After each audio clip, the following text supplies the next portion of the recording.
샬롬 할렐루야. 디모데후서 2장 20에서 21절입니다. 큰 집에는 금그릇과 은그릇뿐 아니라 나무 그릇과 질그릇도 있어 귀하게 쓰는 것도 있고 천하게 쓰는 것도 있나니, 그러므로 누구든지 이런 것에서 자기를 깨끗하게 하면 귀히 쓰는 그릇이 되어 거룩하고 주인의 쓰심에 합당하며 모든 선한 일에 준비함이 되리라. 아멘. 에베소서 6장 12절. 우리의 씨름은 혈과 육을 상대하는 것이 아니요 통치자들과 권세들과 이 어둠의 세상 주관자들과 하늘에 있는 악의 영들을 상대함이라. 아멘. 고린도전서 4장 20절. 하나님의 나라는 말에 있지 아니하고 오직 능력에 있음이라. 아멘. 제목은 준비된 자입니다. 디모데후서 2장 20절에 큰 집에는 금과 은의 그릇이 있을 뿐 아니라 나무와 질그릇도 있어 귀히 쓰는 것도 있고 천히 쓰는 것도 있나니 했습니다. 이처럼 그릇의 종류도 많고 크기도 다양한데 주인은 어떤 것을 골라 쓰겠습니까? 일단 용도에 맞아야 하고 주인의 손에 잘 맞는 그릇이면 좋습니다. 그런데 아무리 주인의 손에 맞고 용도에 맞아도 깨끗하지 않으면 쓸 수가 없습니다. 이런 조건들은 영적으로도 동일하지요. 그러면 어떻게 하면 준비된 그릇이 되어 하나님의 나라의 귀 쓰임 받을 수 있는지 구체적으로 살펴보겠습니다. 영적으로 용도에 맞는 그릇이 된다는 것은 각 분야에서 쓰임받기 합당한 자질을 갖추어야 한다는 말이지요. 주의 종이면 주의 종, 교사면 교사, 찬양 사역자면 찬양 사역자의 자질을 갖추어야 합니다. 기술직이라면 더 나은 기술을 쌓아가며 하나님의 나라에 잘 적용할 수 있도록 끊임없이 노력해야 하지요. 물론 어떤 사명이든지 가장 기본적으로는 영적인 자질을 먼저 갖추어야 합니다. 곧 말씀을 무장하고 기도를 쌓아야지요. 다음으로 주인의 손에 맞는다는 것은 순종하는 것을 말합니다. 아무리 달란트가 뛰어나고 능력이 있어도 순종하지 않으면 쓰임받지 못하지요. 하나님의 뜻은 동으로 가는 것인데 자기 뜻대로 서쪽으로 간다면 하나님의 일이 이루어질 수 없기 때문입니다. 마지막으로 준비된 그릇의 가장 중요한 자격은 깨끗한 그릇이어야 한다는 것입니다. 깨끗한 그릇이란 마음의 악을 버리고 성결된 사람을 말합니다. 물론 기왕이면 많이 담아지는 큰 그릇이 좋겠고 귀한 금그릇이면 좋습니다. 그러나 아무리 귀하고 큰 그릇이라도 씻지 않아서 더럽다면 쓸 수가 없습니다. 성결되어서 깨끗한 그릇이 되는 만큼 사명 감당할 능력도 더 받을 수 있고 순종도 더 온전히 할 수가 있습니다. 에베소서 6장 12절에 우리의 씨름은 혈과 육에 대한 것이 아니요 정사와 권세와 이 어둠의 세상 주관자들과 하늘에 있는 악의 영들에 대함이라 하였고, 고린도전서 4장 20절은 하나님의 나라는 말에 있지 아니하고 오직 능력에 있음이라 했습니다. 하나님의 나라는 사람의 능력과 지혜로 이루어지는 것이 아닙니다. 원수마귀 사단과의 영적인 전쟁이므로 영적인 능력이 있어야 지요. 영적인 힘과 능력은 죄를 버리고 성결된 만큼 임하는 것이기 때문에 하나님께서도 성결되어 영적인 힘이 있는 일꾼들을 항상 찾으십니다. 성결은 하나님의 자녀로서 당연히 이루어야 할 본분입니다. 특히 직분을 맡은 일꾼이라면 성결에 대한 사모함이 더욱 간절하지요. 그런데 사람마다 나름대로 기도하고 금식하며 노력한다 했는데 더디 이루어지는 이유는 뭘까요? 그것은 첫째, 구체적이고 지속적으로 노력하지 못하기 때문입니다. 둘째는 자신의 모습을 발견하지 못하기 때문입니다. 첫째는 성결을 이루기 위해서 노력하는데 더딘 이유는 첫째는 구체적이고 지속적으로 노력하지 못하기 때문입니다. 막연하게 성결되고 싶을 뿐 낱낱이 자신을 해부하여 죄를 버리는 작업은 하지 않은 것입니다. 성결하게 해주세요. 죄 버리게 해주세요. 선한 마음을 주세요 하면서 막연하게 기도한다면 변화가 늦습니다. 어떤 죄가 있고 어떤 악한 마음이 있는지 조목조목 구체적으로 기도해야 합니다. 습관적으로 입술로만 기도하는 것이 아니라 마음을 찢으며 간절히 기도해야지요. 내 안에 육의 속성이 있다는 것이 너무나 싫게 여겨져야 합니다. 그리고 다음번에는 비슷한 상황이 와도 절대로 같은 잘못을 하지 않기 위해서 늘 근신하고 절제해야 합니다.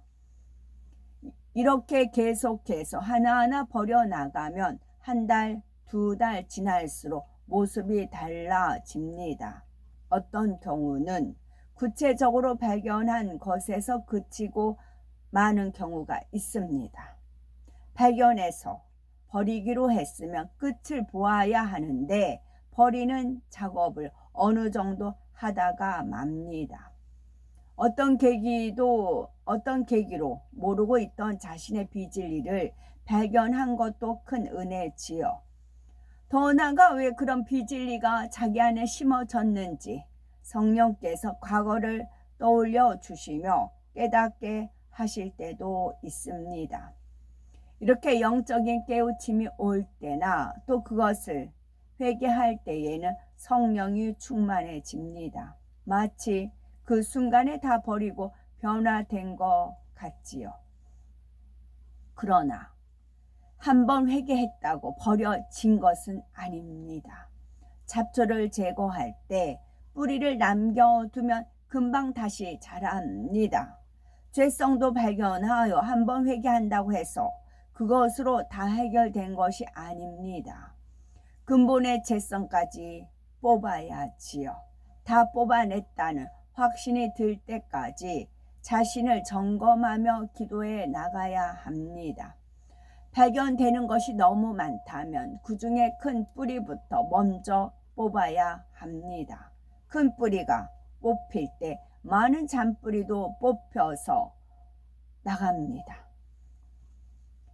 큰 뿌리가 뽑힐 때 많은 잔뿌리도 함께 뽑혀 나갑니다. 자기 안에 가장 크고 버리기 어려운 것 몇 가지만 집중적으로 버리면 되지요. 그러면 나머지는 쉽게 버려 나갈 수 있습니다. 이처럼 구체적이고 지속적인 노력이 없으면 점차 신앙이 정체되기 쉽습니다. 늘 준비하려고만 할 뿐 막상 준비된 자로서 세워질 수 없습니다. 여기서 중요한 거는요. 나를 더 사랑하느냐, 나보다 하나님을 더 사랑하느냐, 이거 우선 잡으셔야 돼요. 어떤 분을 제가 대할 때마다 본인 중심으로 모든 게 돌아가요. 하나님 은혜도 성령 충만도 기도도 모든 교회 부흥도 다 자기 중심이에요. 자기가 중심에 딱 있고 나머지가 배열이에요. 아니요. 근데 본인을 안 버려요. 본인을 안 버려요. 본인을 놔야 되는데 놓지를 못해요. 뭔가에 사로잡혔어요. 본인을 놔야 돼요. 놓으면 내가 없어지는 게 아니에요. 하나님 은혜와 능력도 주시고 나는 그리스도 안에서 새로운 피조물로 변화가 되는 겁니다. 나가 중심으로 나머지 확장해 나가요. 자기 왕국을 세우는 겁니다. 아니에요. 본인을 왜 놓지 못하는지 그것을 저는 모르겠어요. 본인을 안 놔요. 그리고 나머지는 다 포장이에요. 포장. 나중에 꽝이라고요.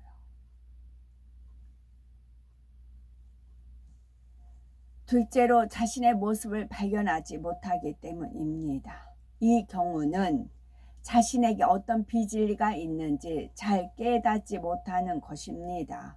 때로는 비진리의 마음을 진리로 포장하여 자존심이 강한 거예요. 자존심이 강해서 제가 솔직히 이렇게 까발려서 이렇게 말을 못해요. 자존심이 너무 강하기 때문에. 그렇지 않고 얼마든지 변화되고자 하는 분들은 제가 말을 돌려서라도 말씀을 드리는데 그것조차 허락이 안 돼요. 너무 본인이 강해서. 때론 비진리의 마음을 진리로 포장하여 스스로도 속는 경우가 있습니다. 여기서 나오네요.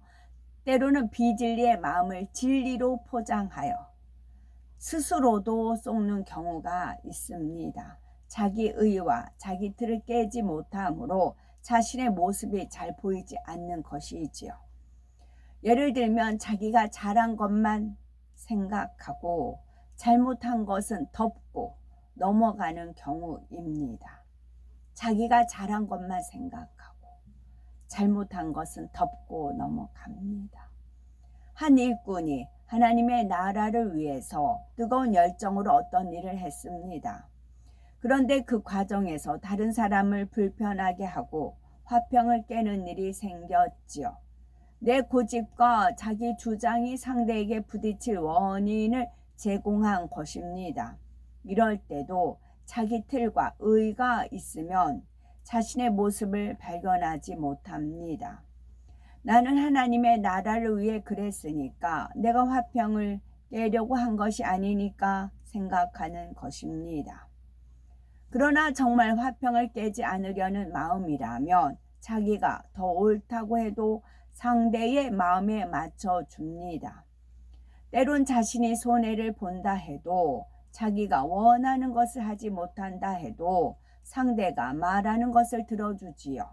더구나 윗사람이 지시하는 것이라면 당연히 순종해야 할 것입니다. 물론 죄를 지으라는 명령이라면 순종할 수 없습니다. 비진리가 아니고 죄가 아니라면 먼저 상대의 입장을 배려해 주라는 것입니다. 내가 더 옳기 때문에 상대를 무시하는 것은 결국 화평을 깨도 좋다는 마음입니다.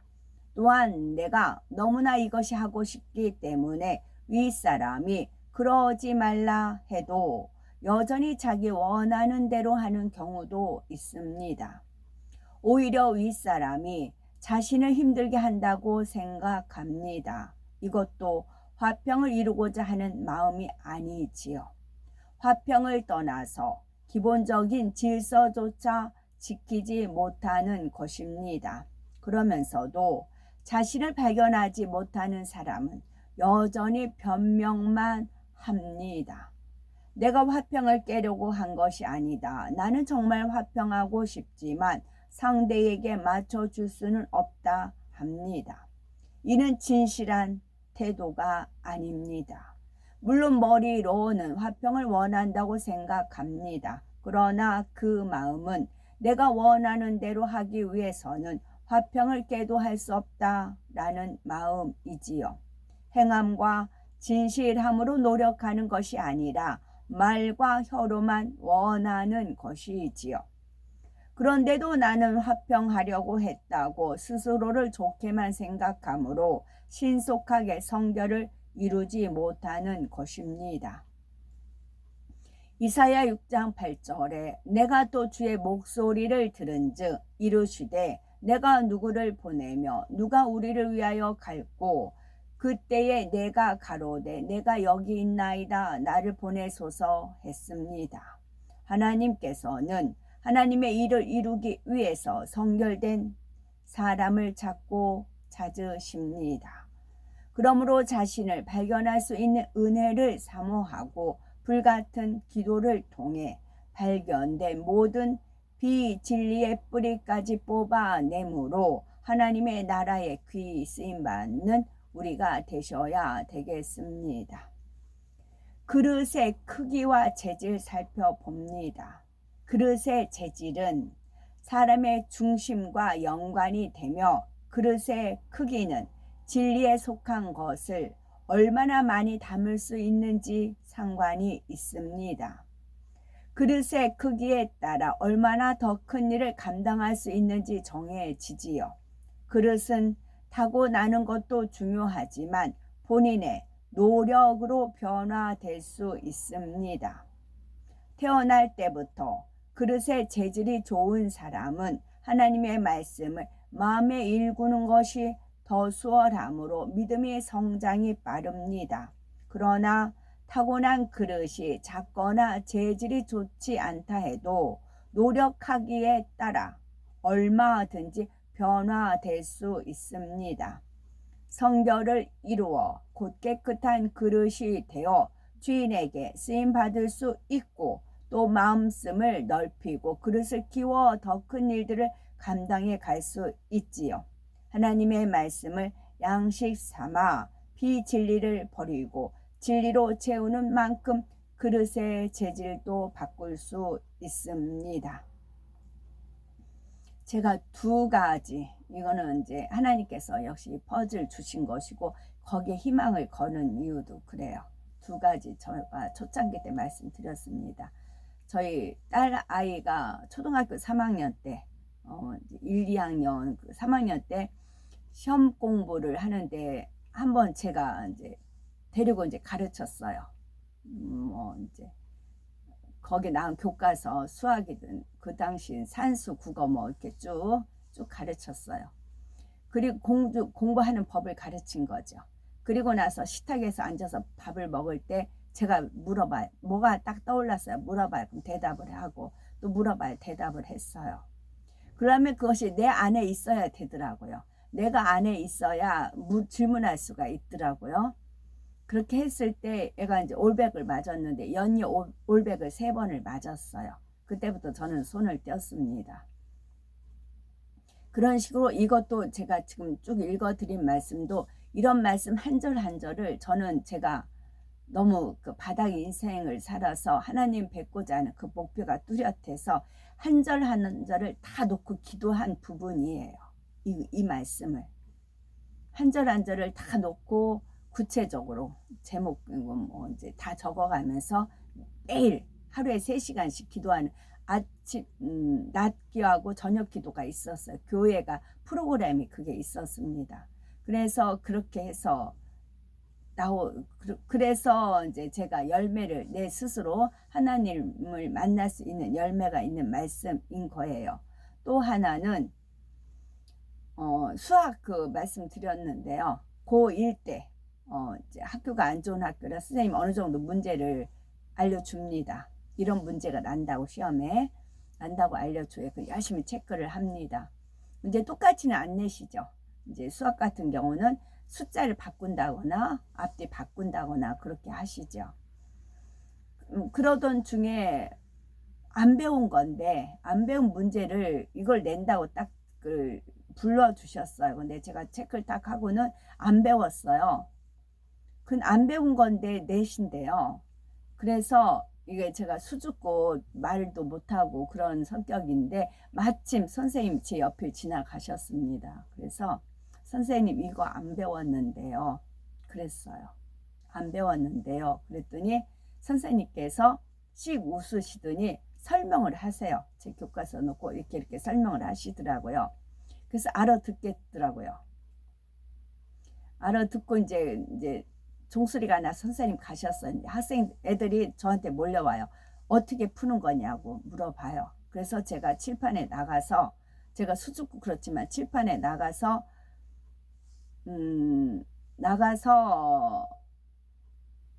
애들한테 공식 알려줬어요. 그리고 다시 물어봐 2번을 풀어줬어요. 알려줬어요. 그런데 저만 그 1학년 전체 중에서 수학 저만 100점이 나왔어요. 그 문제 하나 그거로 인해 가지고 그렇게 된 그것이 있었고, 그렇다고요.